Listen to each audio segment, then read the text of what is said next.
Press వాళ్ళని లోపలికి రమ్మని డిమాండ్ చేస్తున్నాడు. నీ డిమాండ్ ఏంటి? 2 న్యూస్ ఛానల్స్ అన్ని లాస్లో నడుస్తున్నాయ్యా. వానర్లు వేరే గత్యంతరం లేక రన్ చేస్తున్నారు. సగం ఓకే. లిక్విడ్ సరే, ట్రై చేస్తా మరి. ఏంటి సార్ 1,00,000 అడుగుతున్నాడు, మీరు ఒప్పేసుకున్నారు? ప్రభా, ఒకడేం చేస్తున్నావు నువ్వు? అడిగితే సీనియర్ గీనియర్ అని కథలు చెప్తావు.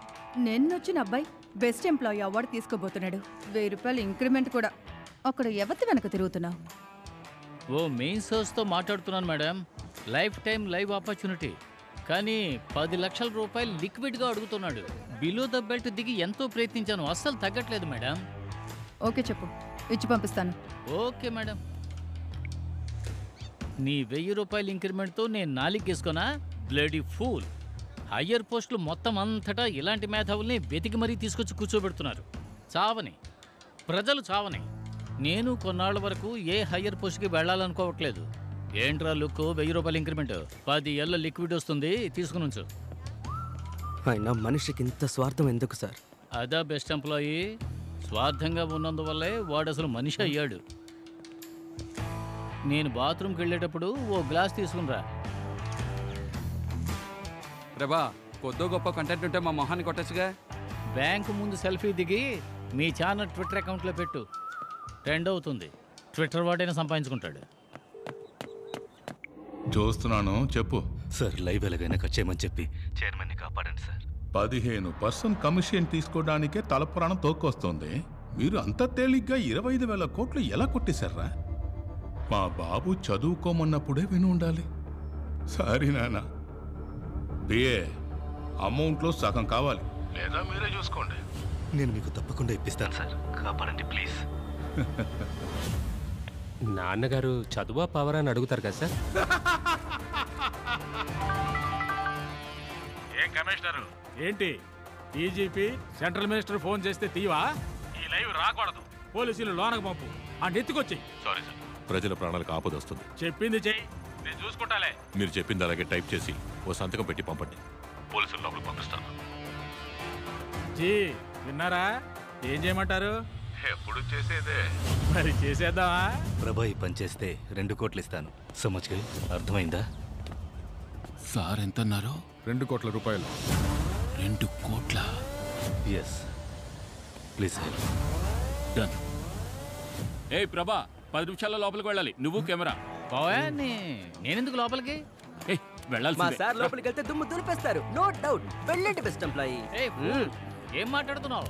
నేను లోపలికి వెళ్తే ఛానల్కి న్యూస్ ఓడిస్తాడు. మీరు వెళ్ళండి.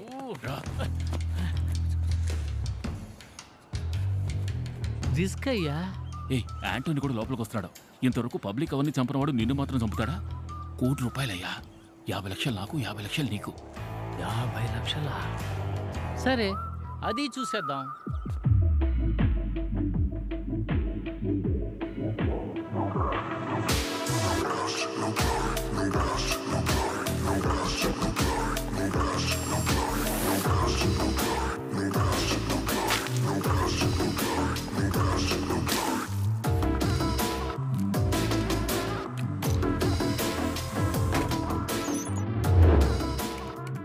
ఎందుకు అందరినీ ఇలా కూర్చోపెట్టావు?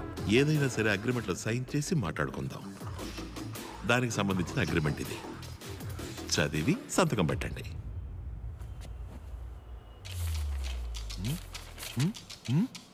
లెటర్స్ ఇంత చిన్నవిగా ఉన్నాయేంటి? మీ బ్యాంక్ ఫామ్ లో అక్షరాలు ఏ సైజు అదే సైజు చైర్మన్ సార్.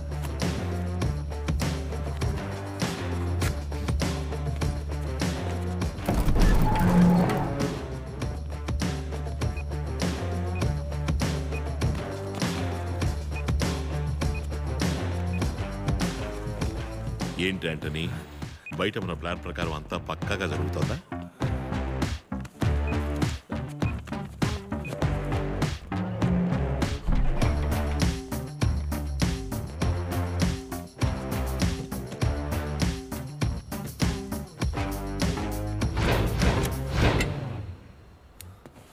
ప్రెస్ అది ఎందుకు? ప్రజల ముందు లైవ్ గా ప్రూవ్ చేయబోతున్నా. లైవ్ కి అసలు ఒప్పుకోను. సంతకం పెట్టారు చైర్మన్. మీ ఇన్ఫర్మేషన్ ఎవరికైనా షేర్ చేయొచ్చని సంతకం పెట్టారు. ఈ రూల్ కూడా మీ యో బ్యాంక్ అకౌంట్ ఫామ్ నుంచి తీసిన రూలే సార్. Live ready sir. నువ్వు ఊరుకోవయ్యా. నేనేం చేస్తాను? ప్లీజ్ లైవ్ ఏం అక్కర్లేదు, నన్ను క్షమించి వదిలేయండి. క్షమించి వదిలేద్దాం అనుకుంటే మీ సిబిల్ స్కోర్ తక్కువగా ఉంది sir. Start camera. Rolling sir. Action.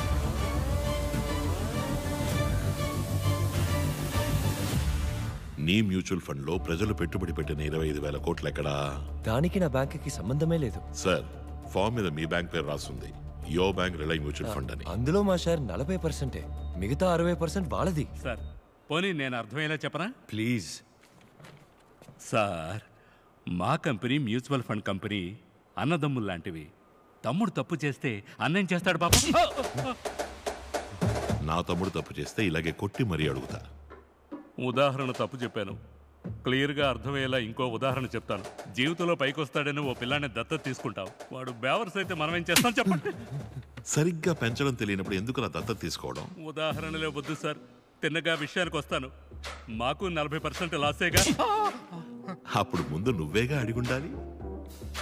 మీరే మాట్లాడుకోండి. సి వైలెన్స్ తప్పు, చేయి చేసుకోకూడదు. కరెక్ట్ గా సమాధానం చెప్పలేదంటే కొట్టచ్చని అగ్రిమెంట్ లో ఉంది, సంతకం పెట్టారు. చెప్పండి, డబ్బు ఎక్కడా? నీ చెప్పేది అర్థం కావట్లేదా? నేను మీలాగా లాస్ అయిన వాడినే, నన్ను అడిగితే ఎలా చెప్పను? అయితే మరి ఎవరిని అడగాలి? ఆ మ్యూచువల్ ఫండ్ చైర్మన్ హర్షాని కదా అడగాలి. ఓ, ఆయన అడగాలన్నమాట. అప్పుడు mutual fund company owner Harsha ఎక్కడున్నా సరే షోకి రావాలి. వెళ్దామా సార్? కిడ్నాప్ చేసి వెళ్తామని అడుగుతావా? పోనీ.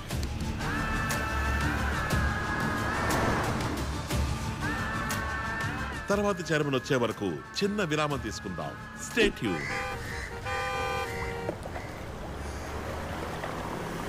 శంకర్, వరదాన్ని చూసావా? అసలే వడ్డీ ఎలా కట్టాలని ఆలోచిస్తుంటే వాడెక్కడ వీడెక్కడ నన్ను అడుగుతావేంటి? పోయా. చెప్పు శంకర్, డబ్బులు ఇస్తాను.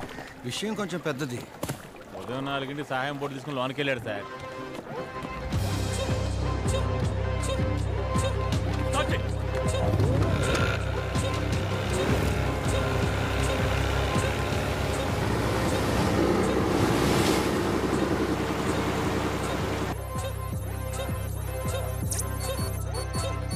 సార్, సరిగ్గా చైర్మన్ బ్యాంక్ వచ్చి వెళ్ళిన అన్ని రోజుల సీసీటీవీ ఫుటేజ్ డిలీట్ అయింది. అదే డేట్లో రోడ్డు మీద ఉన్న ట్రాఫిక్ కెమెరాస్లో రికార్డ్ అయి ఉంటుందిగా, ఆ ఫుటేజెస్ తీయండి. సార్. తరువాతి చైర్మన్ రాక ఆలస్యం అవుతున్నందువల్ల వాడుకదారులు యో బ్యాంక్ కి సంబంధించిన సమస్యలుంటే అడగచ్చు. ఈ అకౌంట్ ఓపెన్ చేసి 5,000 వేసి ఉంచాను. 10 నెలల తర్వాత డబ్బులు తీయడానికి వస్తే అకౌంట్లో ఏమీ లేదు. అడిగితే ఏదేదో చెప్తున్నారు ఈయన. జీరో బ్యాలెన్స్ అకౌంట్లని క్యాన్సిల్ అయ్యాయి. మినిమం 5,000 అకౌంట్లో ఉండాలి. అకౌంట్లో 5,000 ఉండేదిగా సార్. ప్రతి నెల SMS ఛార్జీలు 40 రూపాయలు. 5,000లో మొదటి నెల SMS ఛార్జీలు 40 రూపాయలు తీసేస్తే 4,960గా ఉంటుంది. ఇప్పుడు మినిమం బ్యాలెన్స్ లేదుగా, దానికి ప్రతి నెల 500 రూపాయలు. 10 నెలల్లో 5,000 రూపాయలు ఖాళీ. ఇప్పుడు ఆవిడే కదా మాకు డబ్బులు ఇవ్వాలి. ఇస్తారు. ఏమయ్యా, హుండీలో వేసి ఉంచిన డబ్బు అలాగే ఉండేది కదయ్యా. సార్, ఫోన్ చేసి టార్చర్ పెట్టి క్రెడిట్ కార్డు అంటకట్టారు సార్. ఇంతకు ముందైతే ఫ్రెండ్స్ అడిగి తీసుకుని మేనేజ్ చేసేవాడిని. కార్డు ఉంది కదా అని 50,000 స్వైప్ చేశాను. ఈ రోజుకి 3 లక్షలు అప్పు ఉంది, తీర్చలేకపోతున్నాను సార్. చక్రవడ్డీ తీసుకునేవాడైనా అడిగితేనే అప్పిస్తాడు. వీళ్ళు ఫోన్లు చేసి చేసి ప్రశాంతంగా ఉన్న వాళ్ళకి అప్పులు అంటగట్టి సావగొడుతున్నారు సార్. తీసుకున్న లోన్ ఎప్పుడో కట్టేశాను సార్. ఇంకా 4 ఏళ్ళు కట్టాలి, వడ్డీ ఎక్కువైంది అంటున్నారు సార్. మీరు మొదలు పెట్టండి సార్. ఇప్పుడు కూడా కొట్టు అనే అంటున్నావు, డబ్బులు ఇవ్వవు కదా? నన్నెందుకు చూస్తున్నావు? అగ్రిమెంట్లో అన్ని డీటెయిల్స్ ఉన్నాయి, అన్నిటినీ చదవాలి. సార్, అప్లికేషన్ ఇచ్చి సంతకం పెట్టమన్నారు సార్. సంతకం పెట్టాను, అందులో ఏం రాసిందో నాకేం తెలుసు. ఈయన చదవకపోతే బ్యాంక్ ఎలా రెస్పాన్సిబుల్? ఇప్పుడు ఎందుకు కొట్టా? హర్ష ఎందుకు ఇంకా రాలేదు? అయితే నన్నెందుకు కొడుతున్నావు? హర్ష ఇక్కడికి 15 నిమిషాల్లో రాకపోతే కొట్టచ్చు అని అగ్రిమెంట్ లో రాస్తుంది. చదివి చూపించండి మేనేజర్ సార్. నేను అది చదవలేదే. దానికి నేనెలా బాధ్యునవుతాను చెప్పండి?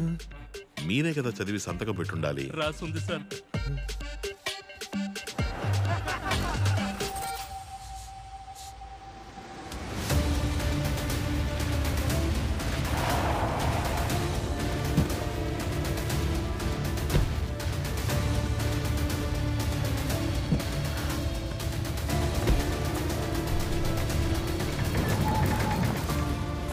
చెయ్యి వదలరా.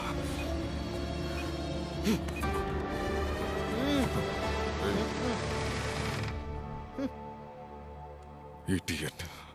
Camera camera. ప్రజల డబ్బు 25,000 కోట్లు ఏమైంది? ఈయనకి కూడా 40% లాస్ అంట పాపం. యాంటో సార్, స్టేషన్లో దొంగను ఎలా విచారిస్తారు? కొట్టే సార్ విచారిస్తాం. ఇక్కడ మాత్రం ప్రశాంతంగా ఉన్నావు. గొప్పోళ్ళని కొట్టడం అంటే 1000 రూపాయలు దొంగిలిస్తే పట్టుకు కొడతారు, 25,000 కోట్లు దొంగిలిస్తే చూసి భయపడతారు. మొదలెట్టండి సార్. Okay sir. ఇలాంటి వాళ్ళని బాగా వేయాలి. సరిపోలా కొమ్ము కొమ్ము బాగా కొమ్ము వదలబాక. సరిపోలా.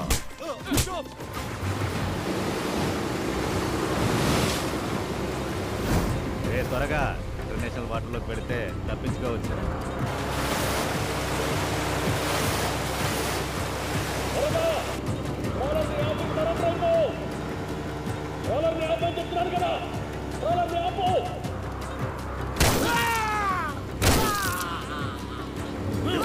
మ్యాటర్ చాలా పెద్దది.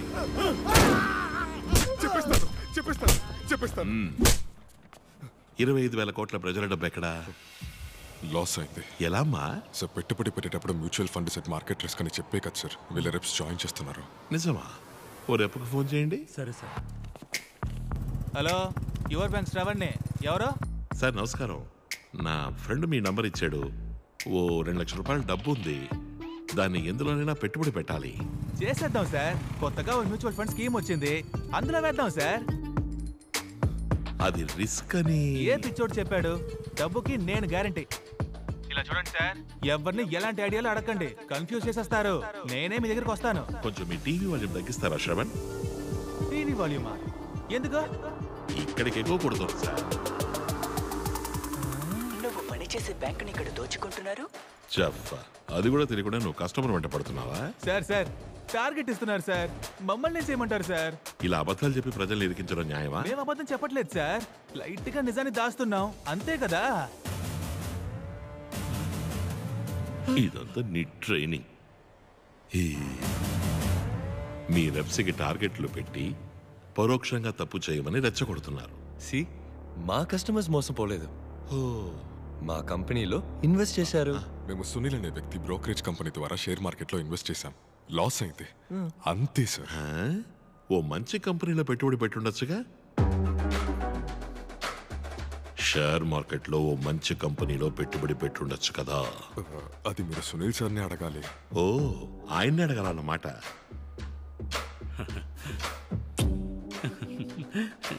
మిస్టర్ సునీల్ ఎక్కడున్నా షోకి రావాలి. హలో, ఆయన ఇండియాలో లేరు, ఆయన మొరీషియస్లో ఉన్నారు. కాదే, పక్కనే ఉన్న గ్యాస్ స్టేషన్లో కారు డిక్కీలో పడుకుని ఉండడం చూసేనే.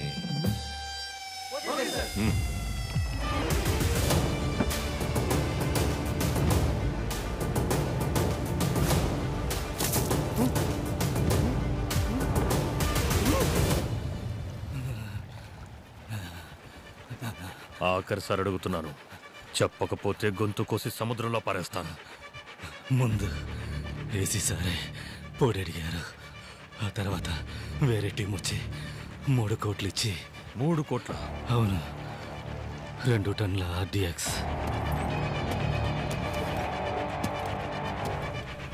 పేరితే వైజాగ్లో ఒక ఏరియానే ఉండదు. చూడు కన్నా, ఈ విషయం ఎవరికీ తెలియకూడదు. సిటీ అల్లకల్లోలం అవుతుంది. బ్యాంకు చుట్టూ ఆల్రెడీ మనం చెక్ చేసాం.